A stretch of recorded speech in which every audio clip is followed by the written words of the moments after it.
10, CLS go for main engine start. 6, 5, 4, 3, 2, 1. And booster ignition and liftoff of Space Shuttle Discovery, taking the space station to full power for full science. This is Mission Control Houston. Discovery roll program. Roger, roll, Discovery.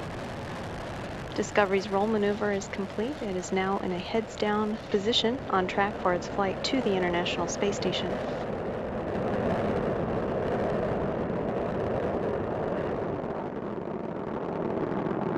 Discovery flying 365 miles per hour, 1.5 miles in altitude, 7 miles downrange from the Kennedy Space Center.